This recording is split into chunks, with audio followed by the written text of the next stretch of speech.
Bismillahirrahmanirrahim ji. Today we are going to discuss about electrolytic conductance in light of Debye-Huckel theory, and the second one is Debye-Huckel theory limiting law. Actually this is the derivation of Debye-Huckel theory or limiting law. Welcome to Chem Azam. Now let's start. Debye-Huckel theory of electrolysis. Debye-Huckel theory of electrolysis क्या है? डिबाई-हक्कल theory of electrolysis के मुताबिक equivalent conductance जो है वो decrease होती है concentration के इंक्रीज़ होने से। ये सिर्फ फिनोमिना है वीक इलेक्ट्रोलाइट्स में, और इसको on the basis of degree of ionization explain किया जा सकता है कि आप कह सकते हैं कि आयोनाइजेशन जो है वो डिक्रीज़ होती है इक्विवेलेंट कंडक्टेंस जब डिक्रीज़ हो कंसंट्रेशन इंक्रीज़ होने के साथ। तो ये जो एक्सप्लेनेशन है डिबाई-हक्कल थ्योरी ऑफ इलेक्ट्रोलाइसिस की, ये सिर्फ़ और सिर्फ वीक इलेक्ट्रोलाइट्स के लिए है, ना कि स्ट्रॉन्ग इलेक्ट्रोलाइट्स के लिए। जबकि ये सारी एक्सप्लेनेशन जो है ये सारी वीक इलेक्ट्रोलाइट्स पर ही अप्लाई होती है, ना कि स्ट्रॉन्ग इलेक्ट्रोलाइट्स के लिए। तो इस स्ट्रॉन्ग इलेक्ट्रोलाइट्स पर इस फिनोमेना को मज़ीद डिस्क्रिप्शन में पढ़ने के लिए और डाइल्यूट सॉल्यूशन में या वीक इलेक्ट्रोलाइट्स में पढ़ने के लिए डिबाई-हक्कल थ्योरी जो है उसकी मज़ीद कुछ और एक्सप्लेनेशन है, उन्हें हम देख लेते हैं। डिबाई-हक्कल थ्योरी ऑफ इलेक्ट्रोलाइसिस जो है उसमें इंटर आयनिक इंट्रैक्शंस का एक कंसेप्ट दिया गया है। इसके मुताबिक जो है जी हर आयन जो है वो एक मखसूस माहौल में जकड़ा हुआ है अपने अपोजिट आयन्स के, जबकि उन अपोजिट आयन्स पर जो चार्ज है या उस अपोजिट आयन जो सेंट्रल आयन है उस पर चार्ज जो है वो एवरेज चार्ज है उसके सराउंडिंग आयन्स का।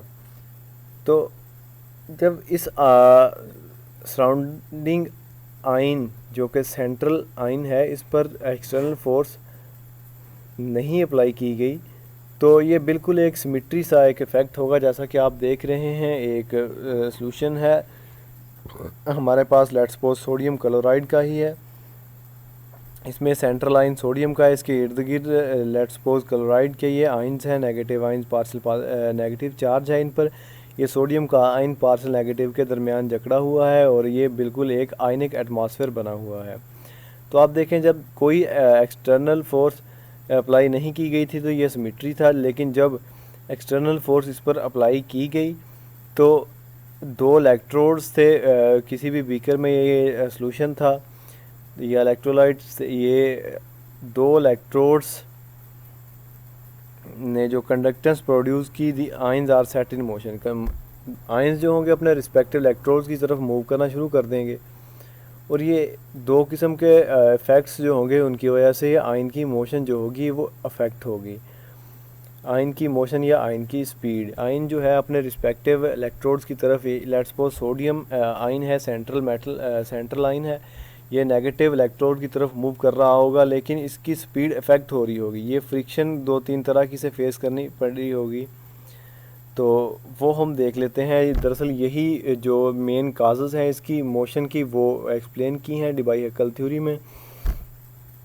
देखते हैं जी, पहला इफ़ेक्ट उन्होंने दिया, दो तरह के इफ़ेक्ट हैं जिसकी वजह से इसकी मोशन जो है आयन की इफ़ेक्ट हो रही है। पहला इफ़ेक्ट है जी रिलैक्सेशन इफ़ेक्ट और एसिमेट्री इफ़ेक्ट। इस फैक्ट के मुताबिक सॉल्यूशन में हर आयन जो है वो एक मखसूस किस्म के आयनिक एटमॉस्फेयर में मुख्तलिफ चार्जेस जो होंगे उनमें जकड़ा हुआ है। जब तक कोई भी हम बाहर से इलेक्ट्रिक फील्ड अप्लाई नहीं कर रहे तो किसी किस्म की डिस्टॉर्शन नहीं होगी, वो सेम एज़ जैसा है वैसे का वैसे ही रहेगा। लेकिन जैसे ही हम उसमें से करंट पास करेंगे तो जो सेंट्रल आयन हर आयन जकड़ा हुआ है, लेकिन हम एक आयन की बात करें तो सेंट्रल आयन जो होगा वो अपने रिस्पेक्टिव इलेक्ट्रोड की तरफ मूव करेगा। जैसे वो मूव करेगा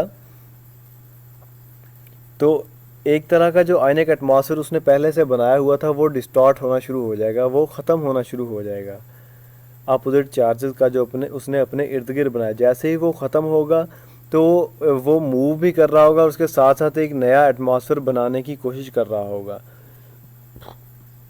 और ये जो एक अपना आयनिक एटमॉस्फेयर लूज़ हो रहा होगा, डाइज आउट हो रहा होगा, इसके साथ साथ दूसरा बन रहा होगा। ये इंस्टेंटेनियसली यानी कि एक ही टाइम नहीं हो रहा, कुछ टाइम लेगा ये सारा फिनोमेना होने में। यानी कि एक एटमॉस्फेयर टूटकर दूसरा बनने में कुछ टाइम होगा। ये जो टाइम होगा इसे टाइम ऑफ रिलैक्सेशन कहा जाएगा। यानी कि एक एटमॉस्फेयर के टूटने और दूसरे के बनने के दरमियान में जो टाइम होगा ये टाइम ऑफ रिलैक्सेशन कहलाएगा। इस टाइम के दौरान क्या होगा जी, ओल्ड आयनिक एटमॉस्फेयर जो होगा वो आयन को अपनी तरफ खींचेगा पीछे की जानब, और चूँकि आयन अपने अपोजिट इलेक्ट्रोड की तरफ मूव कर रहा होगा तो उसके पीछे ज़्यादा आयन रह रहे होंगे जो दूसरी तरफ मूव कर रहे होंगे अपने इलेक्ट्रोड की तरफ, रिस्पेक्टिव इलेक्ट्रोड की तरफ। तो जो आयन की मोशन होगी वो पिछले वाले आयन्स जो कि एक एटमॉस्फेयर टूटा है उनकी कशिश की वजह से थोड़ी कम हो रही होगी, यानी कि आयन अपनी फुल स्पीड से मूव नहीं कर रहा होगा। तो ये जो हमारे पास इफ़ेक्ट कहलाएगा टोटल ये रिलैक्सेशन इफ़ेक्ट होगा। इसके बाद हमारे पास सिमेट्री इफ़ेक्ट है। ये इसका थ्योरी का बेसिस नहीं है, ये एक वैसे ही आयन्स में प्रोड्यूस हो रहा होगा। ये आप इसे सेकंड इफ़ेक्ट ना समझिएगा। सिमेट्री इफ़ेक्ट एक तरह का इफ़ेक्ट है जी, इसमें क्या होगा, मुतबादली इसमें ऐसा कहा जाता है कि सेंट्रल आयन जो मूव होगा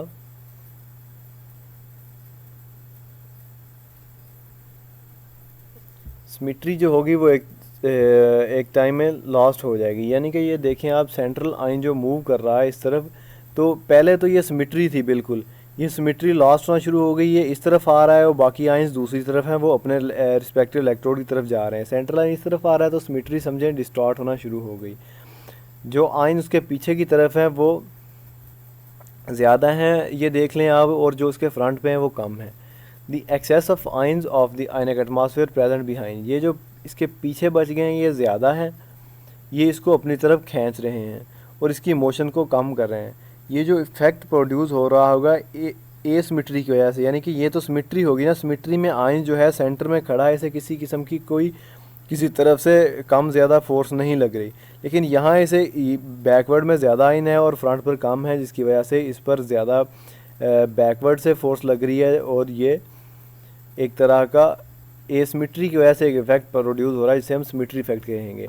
और जो इम्पोर्टेंट इफ़ेक्ट है, दूसरा इफ़ेक्ट उन्होंने दिया डिबाई हक्कल थ्योरी के मुताबिक, जब हम इलेक्ट्रोमोटिव फोर्स या एक्सटर्नल करंट अप्लाई कर रहे होंगे तो सेंट्रल आयन जो होगा वो मूव करेगा एक डायरेक्शन में,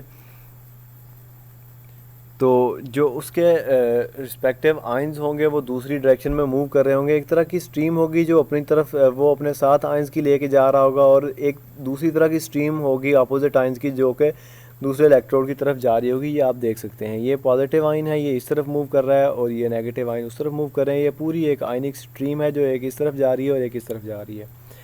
जो ionic atmosphere and the solvent molecules, ये अपोजिट जो डायरेक्शन की मूवमेंट है ना, ये मूवमेंट जो होगी ये इस आयन के अगेंस्ट होगी, तो इसकी मोशन को रिटार्ड करेगी। ये इफ़ेक्ट जो होगा सारा इलेक्ट्रोफ्रेटिक इफ़ेक्ट कहलाएगा। नेक्स्ट देख लेते हैं जी, इन दोनों इफ़ेक्ट्स होने के बावजूद एक तीसरी हमारे पास रिटार्डिंग फोर्स है, नॉर्मल फ्रिक्शन है आयन के मूव करने की। उस सॉल्यूशन में या उस इलेक्ट्रोलाइट में रेजिस्टेंस जो होगी मीडियम की वो भी डिपेंड करेगी विस्कोसिटी ऑफ द मीडियम पर, उसका डाइलेक्ट्रिक कांस्टेंट होगा जी। जो हमने ऊपर जितने भी आइडियाज़ इस थ्योरी के एक्सप्लेन किए हैं, इनको एक मैथमेटिकल एक्सप्रेशन की शक्ल में हमें डिस्क्राइब किया इसने डिबाई और हक्कल ने 1923 में। उन्होंने क्या कहा, इक्विवेलेंट कंडक्टेंस की वेरिएशन होती है जी कंसंट्रेशन के साथ साथ, और ये जो इक्वेशन थी ये फर्दर इम्प्रूव की, क्योंकि ये इक्वेशन वीक सॉल्यूशन के लिए थी, वीक इलेक्ट्रोलाइट्स के लिए थी। इसको इक्वेशन को इम्प्रूव किया ऑनसागर ने 1926 और 27 में, और ये इक्वेशन डिबाई हक्कल ऑनसागर इक्वेशन कहलाई, जो कि अपना ना कि सिर्फ वीक इलेक्ट्रोलाइट बल्कि स्ट्रॉन्ग इलेक्ट्रोलाइट के लिए भी एप्लीकेबल थी। ये देख लें, इस सॉल्यूशन की जो इस इक्वेशन की जो फाइनल फॉर्म डिबाई हक्कल ऑनसागर इक्वेशन थी, ये हमारे पास ये आ गई। ये दी ऑनसागर ने इम्प्रूव करके। देख लें जी, हमारे पास ये क्या है, इक्विवेलेंट कंडक्टेंस को डिनोट किया उसने, इक्विवेलेंट कंडक्टेंस को इनफाइनाइट डाइल्यूशन पे डिनोट किया ज़ीरोज़ लगाकर। Dielectric constant of the medium है डी के बराबर, विस्कोसिटी ईटा के बराबर आ गई, टेम्परेचर सॉल्यूशन का डिग्रीज एब्सोल्यूट में टी के इक्वल आ गया है, C is equal to concentration of the solution in moles per decimetre cube. D और ईटा जो होगा ये डाइलेक्ट्रिक कांस्टेंट और ईटा कांस्टेंट, ये कांस्टेंट है जी पर्टिकुलर सॉल्यूशन के लिए, सॉल्वेंट के लिए जो हम यूज़ कर रहे हैं। तो कांस्टेंट टेम्परेचर पर इन दोनों को कांस्टेंट रखा है और इनको ए और बी के साथ डिनोट करके इस जो हमारे पास इक्वेशन थी उसको इसमें चेंज कर दिया। नेक्स्ट देखें जी क्या है, डिबाई-हैकल थ्योरी जो है वो स्ट्रॉन्ग इलेक्ट्रोलाइट्स को जो एक्सप्लेन कर रही है। उसके मुताबिक स्ट्रॉन्ग इलेक्ट्रोलाइट्स जो हैं वो मुकम्मल तौर पर आयोनाइज हो जाते हैं कंसनट्रेटेड सॉल्यूशन में, लेकिन जो आयनिक मोबिलिटी है यानी कि आयंस की मूवमेंट है वो कम रहती है। इसकी क्या वजह है? सॉल्यूशन जितना कंसनट्रेटेड होगा उतनी ही आयंस की मूवमेंट कम होगी। तो इस जो सारा फिनोमेना इसको एक्सप्लेन किया डिबाई-हैकल थ्योरी ने, एसिमेट्रिक इफेक्ट और इलेक्ट्रोफोरेटिक इफेक्ट में जो हम पीछे पढ़ आए हैं। ये दोनों इफेक्ट जो होंगे ये आयंस की मूवमेंट को इफेक्ट कर रहे होंगे, जिसकी वजह से आयंस जो होगा वो अपनी फुल स्पीड से या अपनी नॉर्मल स्पीड से मूव नहीं कर पा रहा होगा। Increase in ionic conductance of strong electrolyte on dilution can be explained. Ionic conductance जो होगी यानी कि आयंस की मूवमेंट और आयंस का फ्लो जो होगा वो स्ट्रॉन्ग इलेक्ट्रोलाइट्स को डाइल्यूट करने पे ज़्यादा हो जाएगा, और सिमेट्री इफेक्ट और इलेक्ट्रोफोरेटिक इफेक्ट जो होंगे वो भी इग्नोर किए जाएंगे, क्योंकि जैसे सॉल्यूशन को डाइल्यूट करेंगे तो सॉल्यूशन कंसनट्रेटेड नहीं रहेगा, आयंस की तादाद कम हो जाएगी उस सॉल्यूशन में। तो हमारे पास क्या होगा, आयंस की मूवमेंट बढ़ जाएगी और ये दोनों एसिमेट्री और इलेक्ट्रोफोरेटिक इफेक्ट जो होंगे ये वीक हो जाएंगे। तो क्या होगा, हमारे पास smaller number of opposite charges होंगे, इनकी ये आपस में टकराव इनका कम हो जाएगा और इनकी स्पीड बढ़ जाएगी।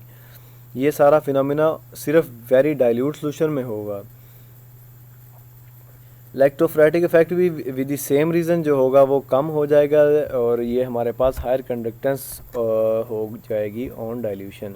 डिबाई-हैकल लिमिटिंग लॉ हमारे पास है। अब ये क्या है, in infinitely dilute solution the activity coefficient of strong electrolyte are unity. Solution को जो है इन्फिनाइट लेवल तक अगर हम डाइल्यूट कर लें,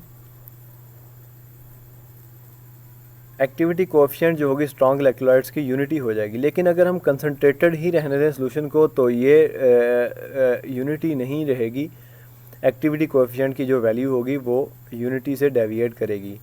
तो ये आइडियल बिहेवियर से भी डेविएट कर रही होगी। Deviation from ideal behaviour increase with increase in strength of solution. Solution जो होगा वो आइडियल बिहेवियर जो होगा यानी कि एक्टिविटी कोएफिशिएंट की वैल्यू डेविएट करती रहेगी जितना सॉल्यूशन में आयन की स्ट्रेंथ ज़्यादा होगी।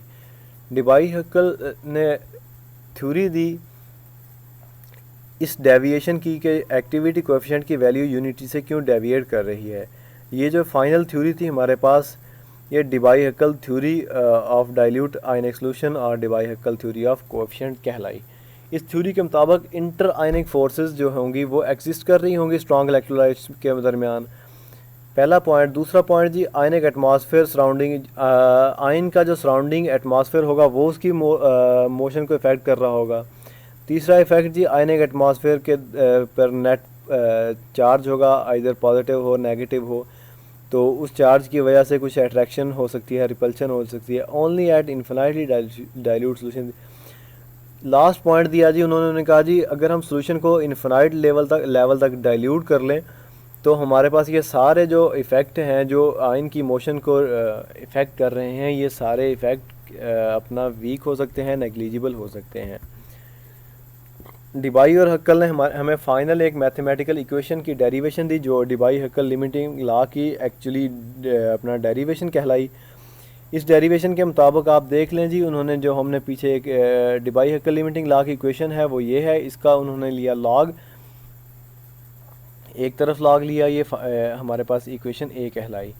एफ आई हमारे पास, ये एफ आई क्या है, एक्टिविटी कोएफिशिएंट है जी आयन की, और जी आई क्या है, ये जी आई आई वैलेंस आई आयन है और जी वैलेंसी है आयन की आई की। ए है कांस्टेंट फॉर सॉल्वेंट, कोई भी सॉल्वेंट है उसके लिए कांस्टेंट होगा 0.509। अगर ऑनवर्ड चलें जी, इक्वेशन जो होगी ये आपको मैं पहले भी बता चुका, ये वेरी वेरी डाइल्यूट सोल्यूशन के लिए यानी कि आइडियल सोल्यूशन के लिए वैलिड होगी जो हम डिराइव करने जा रहे हैं। इस इक्वेशन के मुताबिक एक्टिविटी कोएफिशिएंट जो होगा आयन का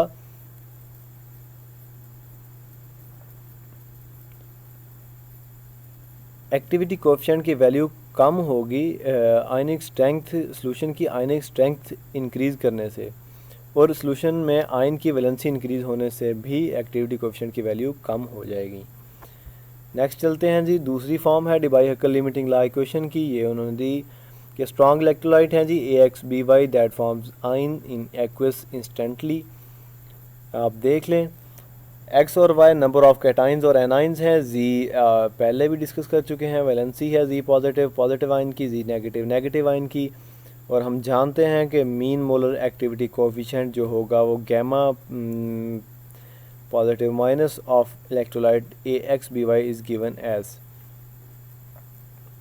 ये इक्वेशन फाइनल हमारे पास ये आ गई इक्वेशन 1।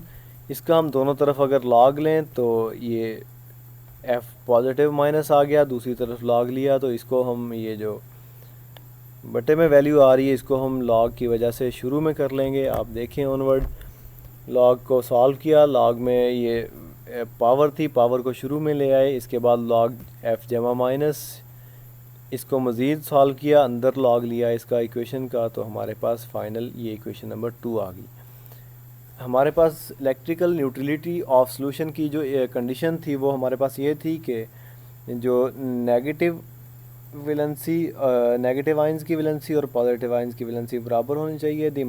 इनको हम अगर मल्टीप्लाई कर दें जी प्लस को इक्वेशन के ऊपर नीचे, तो हमारे पास फाइनल क्या आएगा ये देख लें जी, हमारे पास ये आ गया।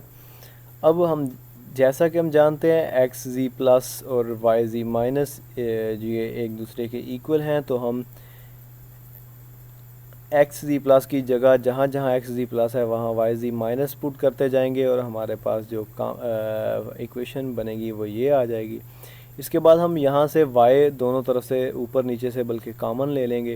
ये वाई कॉमन लेने के बाद हम कैंसिल आउट कर देंगे, और यहाँ पर ज़रा ये देखें माइनस इधर और पॉजिटिव, इनको हम ज़रा सेट कर देंगे, इनको अरेंज करें, पॉजिटिव फर्स्ट पे आ गया, नेगेटिव माइनस पे आ गया, और हमारे पास ये इक्वेशन फाइनल ये बन गई।